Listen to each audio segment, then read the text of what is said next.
Hi, everyone. Good morning, good afternoon, and good evening from whichever part of the world you're from. Hi, my name is Chef John from at Sunrise Global Chef Academy here in Singapore, and we're very happy to have you all here with us this evening. I'm seeing a lot of people from all over the world. I've got some people from Myanmar, Dubai, India, Indonesia, Philippines, Canada, Guatemala. I believe I saw Myanmar as well, Australia. Thank you, everyone, for taking time to join us this evening. Once again, I'm Chef John, and we'll be going on this 1 hour journey this evening here in Singapore. So with us today, I have a couple of speakers. I have with me Chef Satish Madan, our Director of Academy Operations. I have two chefs with me as well, Chef Clement Bazan, as well as Chef Theodore Au. They'll be our main speakers today, which will be comparing our main dishes for this event today. So I would like to hand over the reins. No, sorry, before I hand over to Chef Satish, let's just go through the agenda for this evening, what we'll be going through this evening. So we'll be talking about Singapore's diverse cuisines. As you all know, Singapore is quite a multiracial country, right? And we have immigrants and people from all over the world here in Singapore. Today, in the last two webinars, if you were here with us, we talked more about the culinary world. So this time we're going to talk about the pastry and baking world, right? So we're discussing croissants and Char Siew Sou. For those of you who don't know what these dishes are, stay tuned and you'll find out. We also have an interview with Chef Clement and Chef Theodore, who will be sharing their views and what they know of croissants and Char Siew Sou. We'll be watching some videos on how to make the two dishes, as well as a discussion on the two recipes, right? And then later on in the evening, we'll also be talking about DigiChef and TL123. Those of you who have tuned into the last two episodes of our webinar will already have some idea of what TL123 is. This time, we're going to be focusing more on TL3, right? So we'll be showing you some videos of students' work as well. And then at the end of it, we'll have a Q&A before we wrap up for the evening. All right. So next up, I'm going to bring on Chef Satish Madan, who will talk a little bit more about our D Academy. Chef Satish. Yeah, thank you, Chef John. Hello, everyone. Thank you for being with us here. So as Chef John has introduced about today's agenda, so I'll cover about the Academy. So DigiChef actually is designed by Sunrise Global Chef Academy. At Sunrise is Singapore's very premium culinary school for culinary, pastry and baking, as well as F&B management education there. And we have been in this industry for last 21 years, and where the Academy has been cultivating global chefs and F&B professionals in an experiential environment of culinary authenticity and best apprenticeship. With an internationally diverse faculty, state-of-the-art facilities, and strong industry partnership, the Academy delivers skills and knowledge in East and West, Old World and New World cuisine, herbs and spices, innovation and technology there.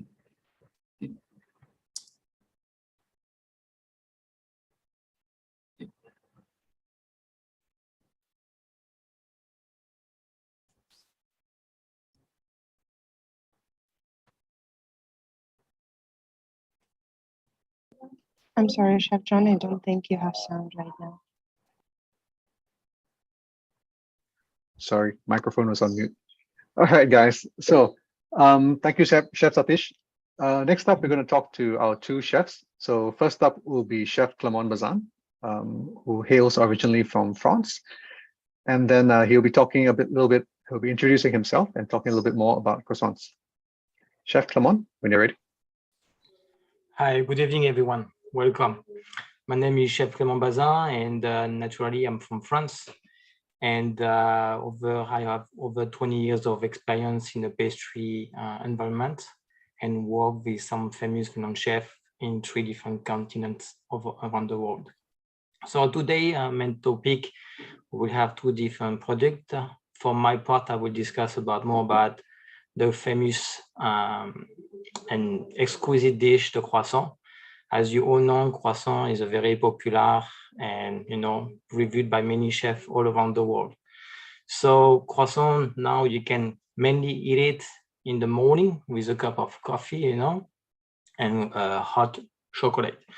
But in some parts in France, we also when kids go out of the school around 5 o'clock in the afternoon, usually parents stop by to the boulangerie and buy some croissant, pain au chocolat for the kids. So croissant, as you know, there's many varieties and many ways you can do it with fillings, flavors, but this will take a lot of time. But we're just going to speak about what you can do and how it is made. So there's a lot of product, in making croissant, but the most important, making a good croissant, we will have to use good butter and a good flour. So croissant is also something that takes time to make. Okay, so initially we create by making the dough on the first day. Okay, we will leave a rest outside to leave the dough to rest and rise a bit for usually, depending on how hot is your kitchen environment, but usually it's for 40 minutes. Then we will freeze the dough for maybe 10 minutes in the blast freezer to stop the proofing process, okay, and to cool down the dough. Because after the dough is been mixed, usually it will be around 20 to 27 degrees Celsius. And this is where the yeast start to rise. So we will put it in the freezer and then we will leave it in the chiller overnight at usually 4 to 0 degrees. After we will call what we call the process, the folding process. Okay, and the folding process, there is two things you should know: tour double, okay, double turn, and tour simple, single turn. Okay, so we start first with a double turn. Okay, and then we will leave the dough to chill back so that the butter doesn't melt and the dough doesn't start to rise again or proof. Okay, after these 2 hours of rest or 1 hour of rest, we will go with the single folding. Okay, that is in day 2. Then we will freeze it again to chill the dough a bit and then leave it overnight. And on the 3rd day, okay, usually if you're rushing, you can do everything on the 2nd day, but I don't recommend. It's good to leave some rest to the dough. Then after the 3rd day, we will cut the croissant, roll the croissant, and freeze it. And then you can prove it on the 4th day and bake it and then eat them or sell them as you wish. As you see nowadays, you will see different, what we call the color croissant with different color of your preference based on the flavor that and the filling that you will put inside, which is up to you. Now croissant, you can also use it as a pain au chocolat. You can also use it to do danishes. I'm not sure if you are all well aware what is a danish. And you can also use it as a new creation, new varieties. Okay, you can use it like a tourbillon. Certain restaurants use it, as a nice presentation. Okay. What else we can talk about? Croissant, it's something very, very tasty. You have the more the butter, the better the crust, the butter is good, the better the croissant will be. Now, in terms of butter, you will find different type of butter. The two mainly butter we will use for croissant, they will have two. One is what you're going to find with 84% of fat or 82% of fat and with 16% humidity inside. Okay, you will find different brand in the market. Which one is the best? It really differs from the chef preference. Okay, it's of course there's excellent brands out there in the market, but to give you one, to give you two, there's Olivier. This is a most popular brand of butter. But don't get me confused. There's a lot of good brand out there. Okay. And flour. Flour is also a very important criteria making croissant. Later we will share the recipe, but what we call it T45. Okay. And another type of flour we'll use a T65, just to give you an explanation why we would use T45 and T65. The protein inside, what we call the gluten, give the elasticity and the structure of the croissant. The more weak the flour is, the flatter your croissant will be. But don't use strong protein flour because, okay, the croissant would be nicer and better, but it will be very chewy. And it is not because you use a strong flour, the better the croissant will be, because like I say, it will be chewy. That will be all my hand. Later, if you have more questions, feel free to ask questions, and we will be happy to answer all the questions you have in mind. Okay. All right. Thank you very much, guys. So next, we're going to watch a video on how to do croissants.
Sorry, Chef John, again, your sound.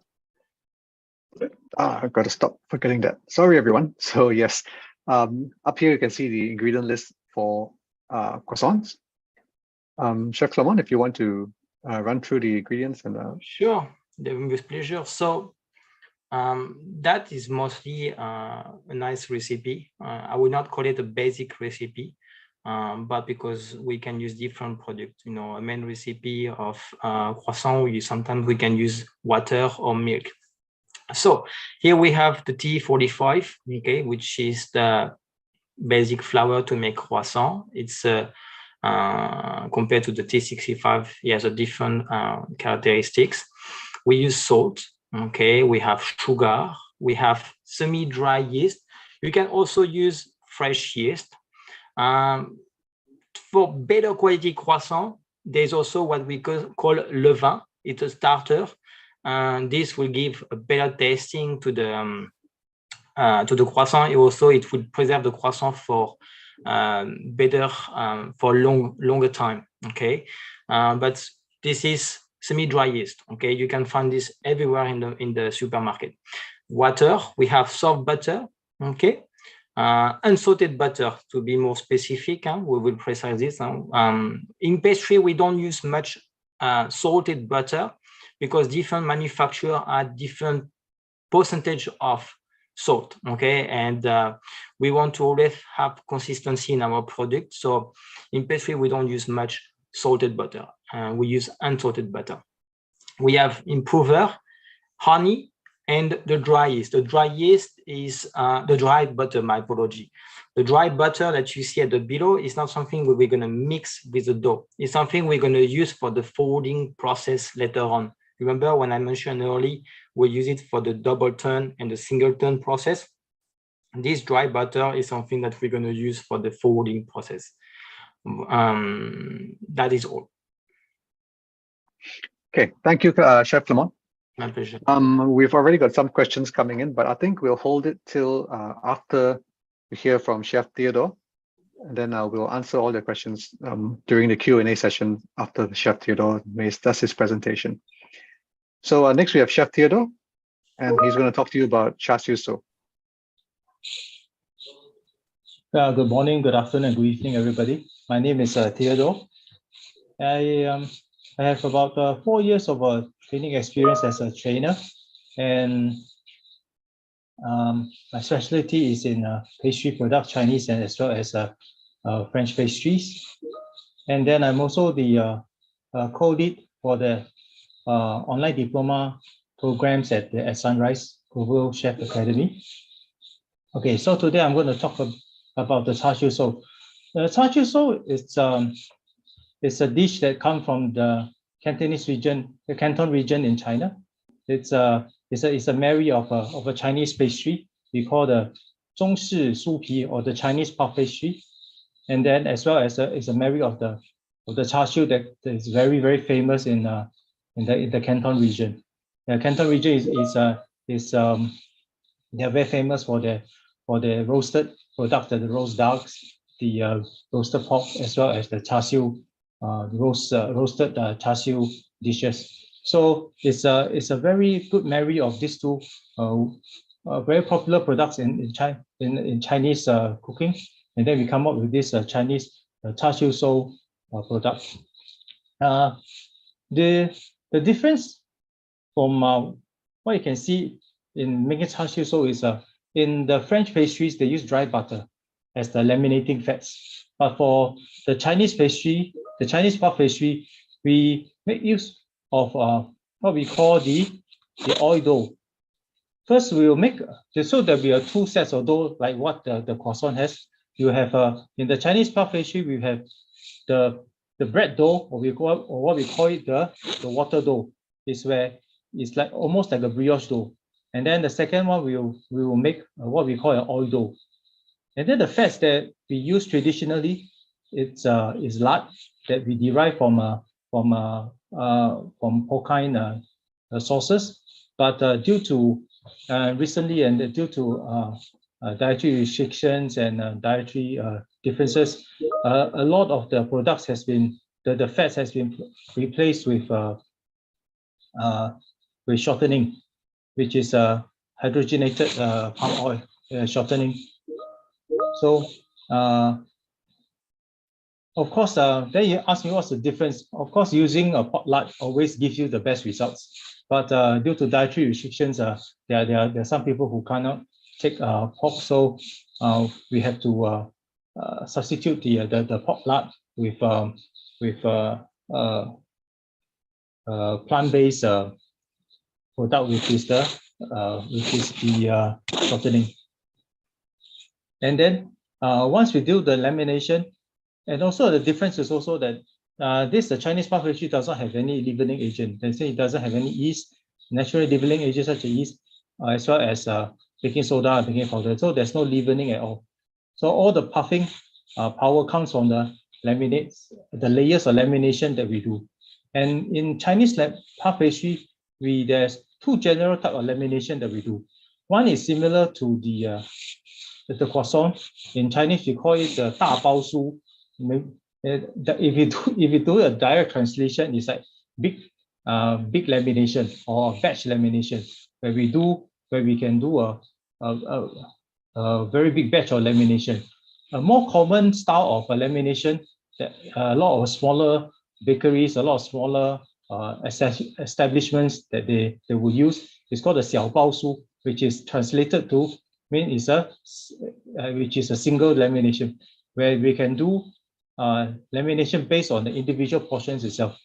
this method is preferred at those smaller bakeries because a lot of the Chinese bakeries, we do not have a specialized equipment like the laminating machines, like what we do in a normal French bake, a normal bread pastry bakery. That's why most of us would prefer to do the individual portions, which is you can control the portioning, as well as you will not be subjected to too much of the interference from like a hot kitchen and stuff like that. So it's a lot of the chefs will find that it's easier to work with the individual laminations. And after we do the lamination is done, we can put in the filling. In this case, we put char siu as a filling. Of course, you can put other fillings as well. It's a very versatile base. Another very popular product that we can make using this Chinese puff pastry is the Chinese salted egg pastry, where they have a salted egg filling together with red bean filling. It's a very popular dish in Singapore as well as all over Asia. People usually eat it mostly during the Mooncake Festival period, which is the lunar 8th month of the year, where we will celebrate the Mooncake Festival, and it is one type of a mooncake that the people will eat. So maybe at this point we can take a look at the video, and then after that you look at the recipe, and then I will talk more about that.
Okay, so we can take a look at the ingredient list.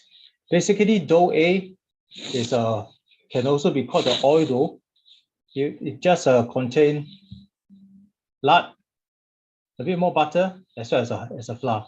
For those who do not know, Hong Kong flour it's akin to plain flour or all-purpose flour. It's just that the Hong Kong flour is highly bleached. That's why Hong Kong flour are very nice and white. We also call it the bao flour. We use it to make all the dim sum, all the baos and things like that. That's why you can see all the Hong Kong dim sum baos. They're all very nice and white as compared to the rest of the baos from the mantos and things like that. Because we use Hong Kong flour, which is has been highly bleached to get a very nice white color. Okay, if as I said, if you look at the dough A, if for dietary reasons we cannot take pork lard, then the pork lard can be replaced with shortening, and then the butter is to give it a nicer flavor. Okay, and then for dough B, or sometimes we call it the water dough, where it's saying we have a bit of we use Hong Kong flour, and then this Gao Jin Fen is also means it's a high protein flour, which is also the bread flour, which so that they give it a bit of strength, because sometimes Hong Kong flour can be slightly weak, so we put it with a bit of so we buffer it with a bit of bread flour with the high protein flour to give it a bit of a protein boost. And then this custard powder gives a very nice flavor. You infuse a very nice flavor into our dough. Okay, so it will give another dimension to the dough. Some chefs actually they do it without the custard powder, but adding custard powder will actually elevate the flavor profile of your product. And then butter, and then all this is we do a straight method. It goes in together at one go, and then we can make the dough B or the water dough. So after that, we do the lamination. The lamination technique, as you see here, is called a batch lamination, which is very similar to the croissant lamination. The other technique, which is the individual lamination, which is not shown here. Basically, it's just working on small batches. We already portion out the individual portions. Then we do the lamination. We roll it up like a ball, and then we do a bit of lamination on the spot. So as you can see, the lamination here, it's not many compared to the croissant. We are not really getting a lot of layers. We just want to get minimal about 15-20 layers, so that when we bake, you get a very good you get a slight puffiness inside, and then when you eat, it's going to be very flaky. So actually we're looking for the flakiness rather than the puffiness. So the flakiness is what we are looking for in this to make a good char siew sou, to make a good the Chinese pastry, the good 中式酥皮. Okay, so yes. Okay, and, thank you, thank you, Chef Theodore. All right, so we have quite a number of questions that have been coming in. All right, let's go through it. Chef Clement, can croissants be done for diabetics?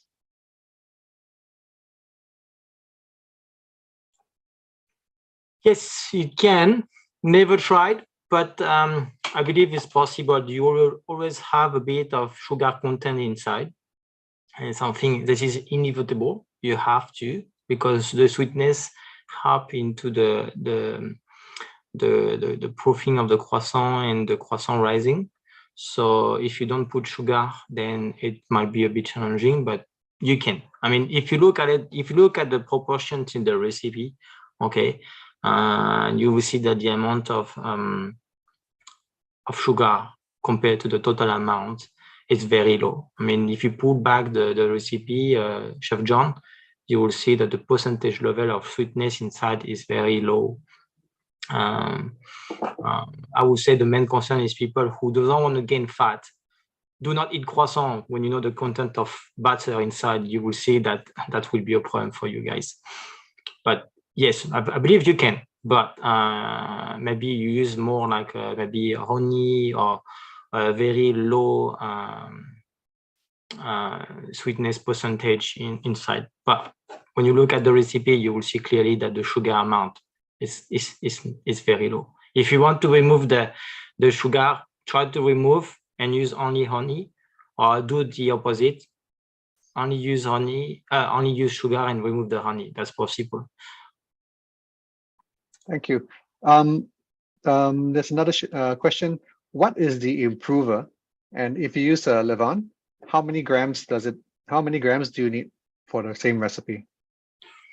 Improver will help to raise the dough, but I do not use improver in my personal recipes. I use levain. Levain, like I explained, levain takes longer because levain takes a long process of preparing it.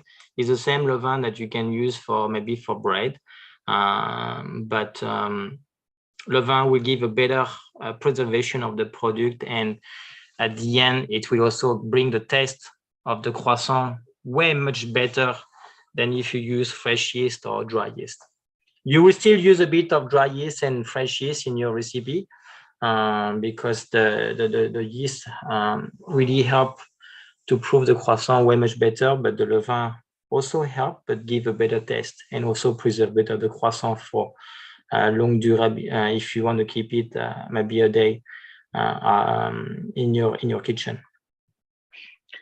And then another question for Clement before we move on to some of the Char Siew Sou recipes. Is there a substitute for dry butter? No. You can try to use normal butter.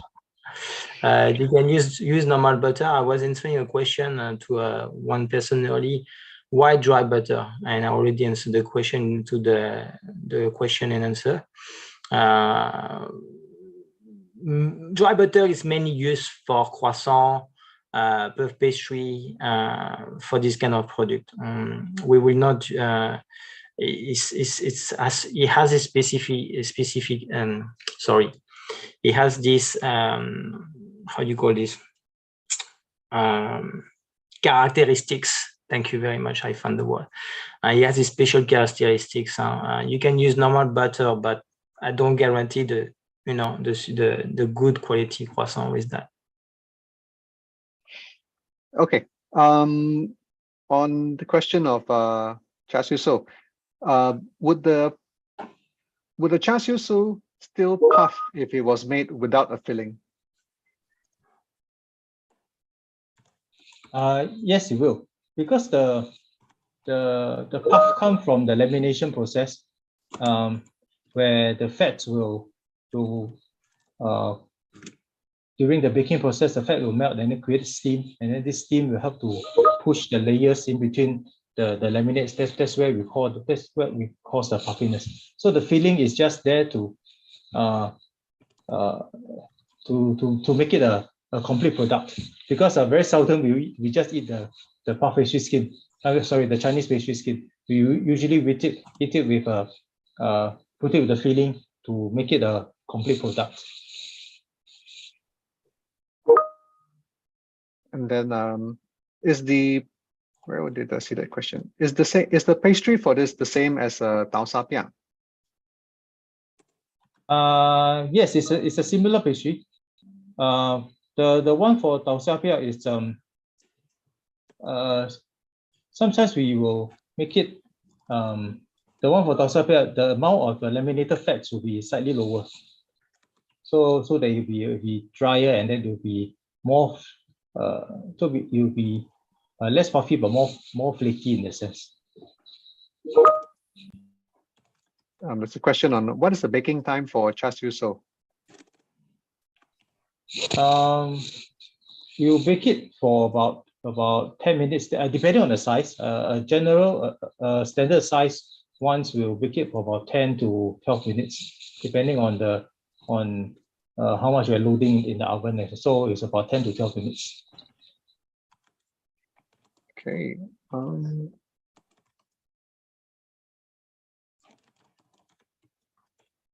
Let's see. Oh, there's so many questions. Back to the question on levain. The same lady, Donna, and she's asking, so is it 5 grams of levain instead of improver? Is that the question for me, John? Yeah. So I think just now she was the one who asked about the how to if tell they want like to. this, how to tell like this. It really depends from your recipe and everything. But I would say maybe for me, I need to check my recipe, but I don't want to say something to confuse anyone or give a wrong information. I need to check my recipe. But usually, if I'm not mistaken, for 5 kilos of dough, I will put 500 grams of levain.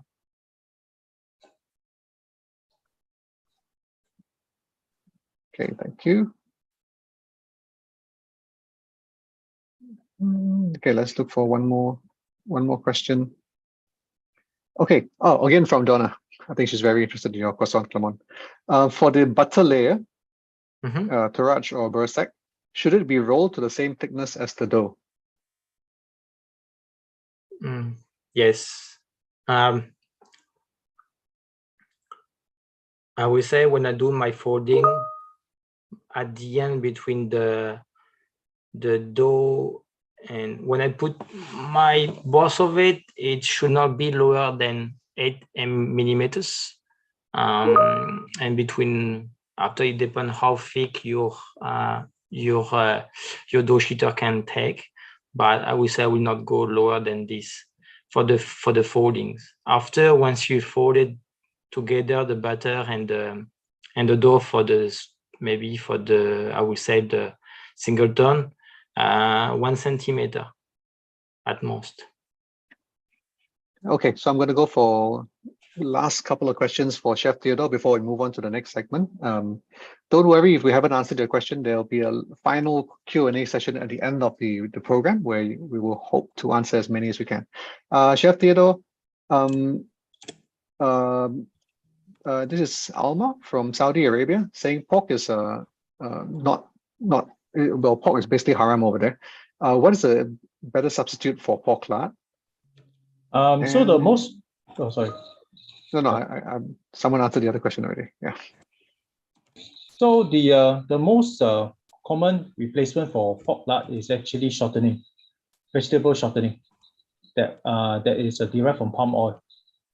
It will give the same puffiness and flakiness, but instead of the flavor, it will be somewhat lacking. So usually, if I'm using shortening, I will blend in a bit more butter. So at least I get a more flavor replacement from the butter. So it's yeah. So it's for the shortening is a direct replacement for pork lard, and then for better flavor, I would usually blend in a bit more butter. Yes. Thank you, Chef Clement and Chef Theodore. We're going to move on to the next segment now, and hopefully, if we haven't answered your question live, maybe the chefs can continue to answer the questions offline in the Q&A section. So we're going to move on to the next section, which is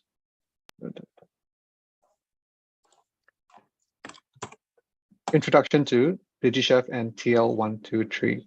All right, so for those of you who's joining us for the very first time, at Sunrise have our own online diploma program. We've just recently launched it this year. I think we've got quite a few batches running already. So I'm going to tell you a little bit more about the online diploma as well as how we run it, and I'm going to show you some videos as well to help you better understand how we. How do I say? A lot of people ask, how do you do a cooking class online, right? Because you can't teach, you can't see, you can't smell. How do you taste the food? So I'm going to tell you a little bit more about it. All right, so here at Sunrise, how we teach, we have this system called TL1, 2, and 3. It stands for Teaching and Learning Part 1, Part 2, and Part 3. Okay, so TL1, you can liken it to your reading material. So we have our LMS system, our learning management system, where you will log in, and in there you can find all your learning materials, be it online reading, your online textbook, as well as videos, much like what you saw earlier on how to actually do the recipes. All right. Then when it comes to TL2, TL2 is actually where we go live. So there'll be a live Zoom class. Everyone's required to log in, where the chef instructor It could be myself, could be Chef Clement or Chef Theodore. What we'll do is it'll be a 3-hour session. We will run through with you the topics for the day, and as well as do the live demo of all the recipes that you're supposed to learn for the day. All right. Then the interesting part is actually TL3. So what happens in TL3? It's so you just watch TL2. You just learned how to make all the recipes from the instructors. In TL3, it's up to you. So you have to go and spend time in your kitchen or either at home or at work, right? And replicate the same recipes that we've just showed you. And while you're doing your own recipes, right, you have to take a little video of yourself doing it, right? And then once you've recorded yourself doing the video, make sure you take the final product as well. And then you upload it back to the LMS. All right, so you have to practice. So after watching the video, you have to practice. It's a craft skill after all, and you will need to practice to actually learn. And the more you practice, the better you'll get at it. None of us chefs became chefs overnight. It took years of practice before we became what we are today, right? Now, so what you're seeing on screen now, these are just examples of some of our students' work. So example, Sean who has posted a couple of his pictures. He's done ravioli, he's done a pasta class. I believe this was his pasta class as well as sauces and plating techniques. So this is an example of what students have to do. They have to take photos and videos of the work that they've done at home or in school, and then post it back online. And what happens once it goes back online is the rest of the class will actually comment and give feedback on their work. So we might say something like, "Oh, ravioli looks great, but your garnishing is a bit dull. Maybe instead of putting so much chopped basil on top, you can reduce the amount and put a little bit more sauce." Something like that. We get constructive feedback from your classmates, as well as the chef instructor, who will also come in and give their feedback. And then from there, you take your feedback, and if it's just minor feedback, you can live with it, then it's good. If it's some major feedback, let's say, you need to improve on this, you need to improve on that, you have the option of doing the dish again and then uploading a video a second time. All right, so over here we have an example where this student recorded herself making ravioli. All right, so not only do we post pictures online, we also expect students to post videos online. All right, and our online diploma program has been running since the beginning of this year. We have a batch in culinary. We have 2 batches from culinary, or 1 batch from pastry and bakery, and we have 1 batch from F&B management as well.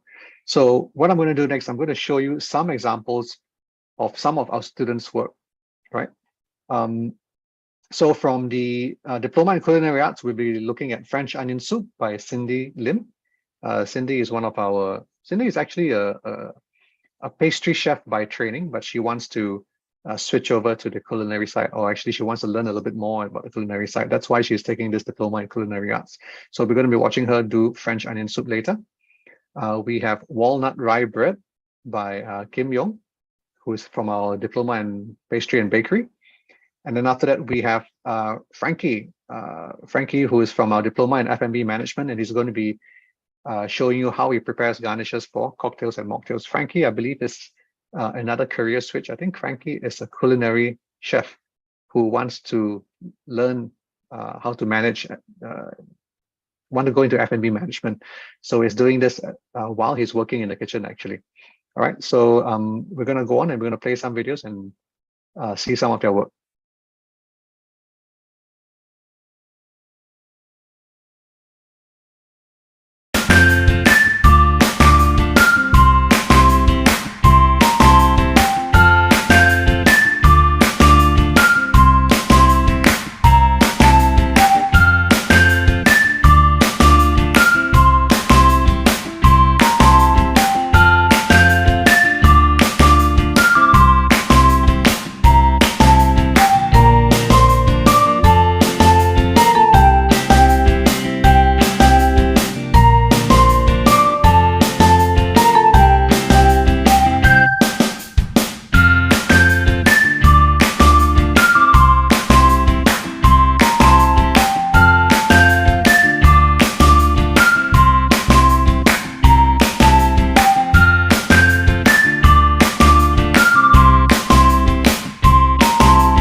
So that was the French onion soup video.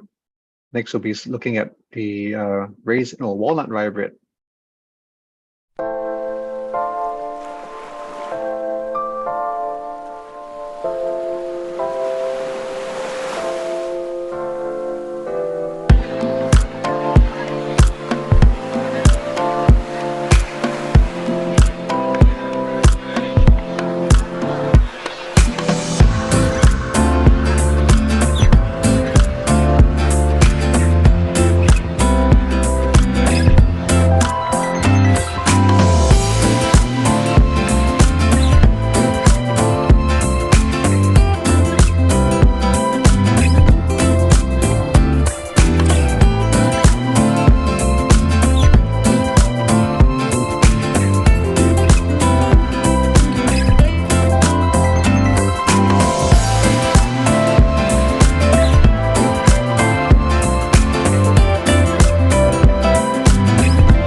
Okay, and lastly, we have the garnishes preparation from the F&B management track.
Okay, so I know these look like professional chefs, but they're not. Trust me, they are all students. And don't worry about don't worry about having to edit the videos and worry about, I don't know how to do all this video editing stuff. We will actually guide you through how to edit your videos as well. There's a lot of free apps that you can get online through the App Store, whether it's Apple App Store or the Android App Store. And we will guide you through it, how to do it.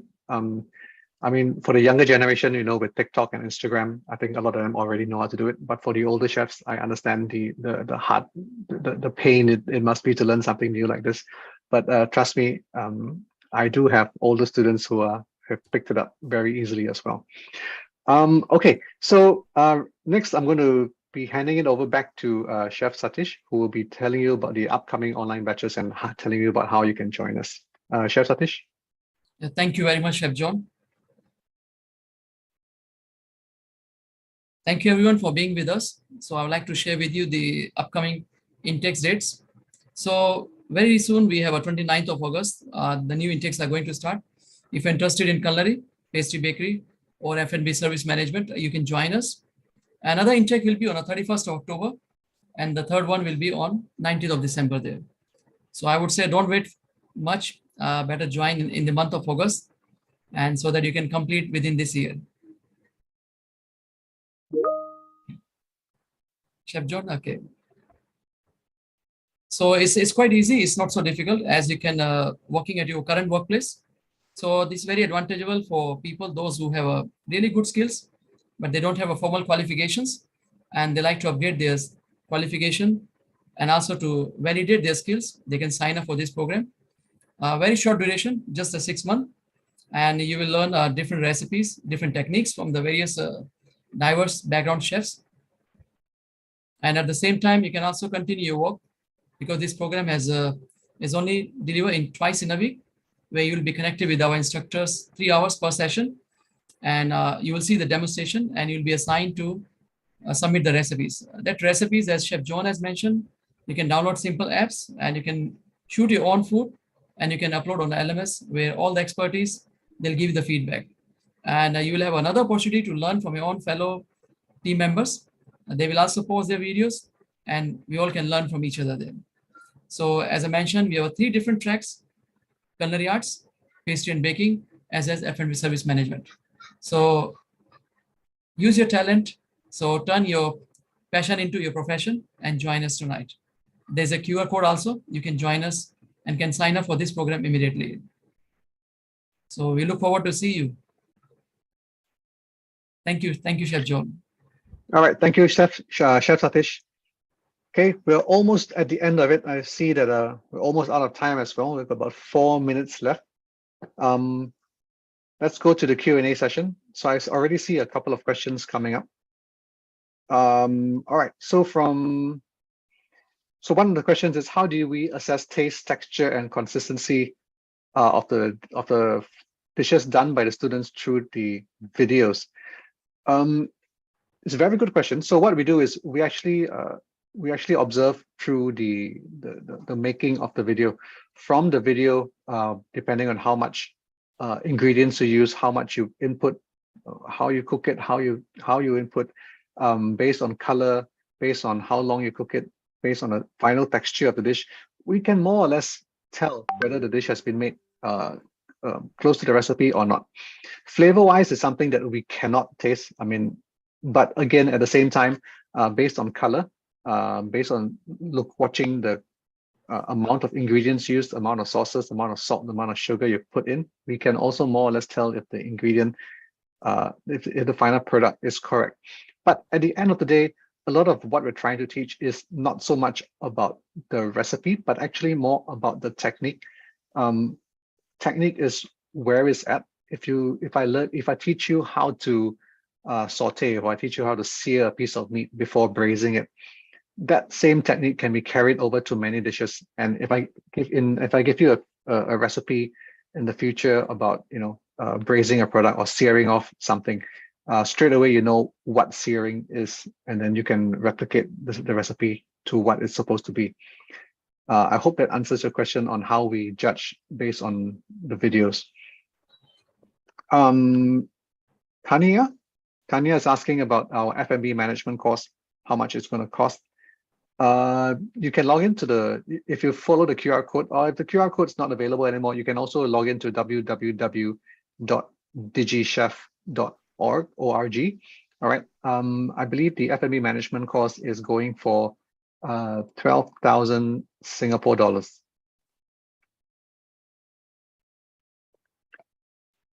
Okay. Yeah, so I think Kieran is also interested in the course. If I'm not wrong, all three batches, all three tracks, the culinary track, the pastry track, and the F&B track, are all going at the same rate. So everything is going, all the three courses are going for 12,000 Singapore dollars each, and they all run for 6 months.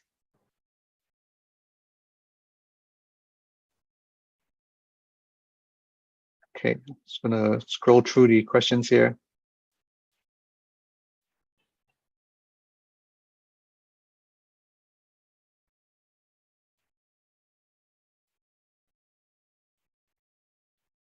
Okay, so there's questions here about equipment, right? So when you come in and sign up for one of these online diploma courses, we do give you the option of buying equipment as well. We do have students who have, I actually do have a current Sri Lankan student who actually purchased the entire set of kitchen equipment. The entire set consists of, she's a culinary student from our online diploma course. So she's bought the entire knife set, the full knife kit from us. She's bought our what we call our mobile kitchen. Okay, and the mobile kitchen consists of an oven, an induction stove, various pots and pans of various sizes, mixing bowls. Yeah, so we do give you the option of purchasing from us directly equipment if you don't have it. Example, I think someone was asking about the oven. If your oven at home is not up to scratch, we do give you the option of purchasing from us. If you don't want to purchase from us, we will also give you advice on what kind of oven that you need to buy. Yeah, and we'll give you options that you can go online and source locally in your own home country for something that will be relevant to the course. As you can see in some of the videos as well, like what's her name, Cindy, who is actually a pastry chef but doing culinary work, and then we also have Kim, who's doing the pastry and bakery class, and he has access to a pastry kitchen. So some of these people are actually already chefs or are already in the industry. So what they do is they tie up with their current employer and say, hey, I'm doing an online diploma. I need to use some of the equipment at work. Will you allow me to? I only need it for like 1 or 2 days a week.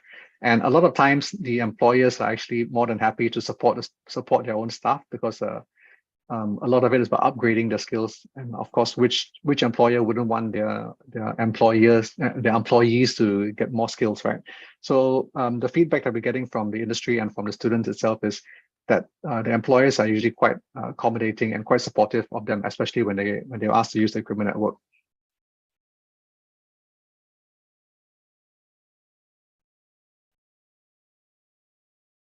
Okay, so I think we are over time by 2 minutes already. I'm just going to try and take one last question before we end it for tonight.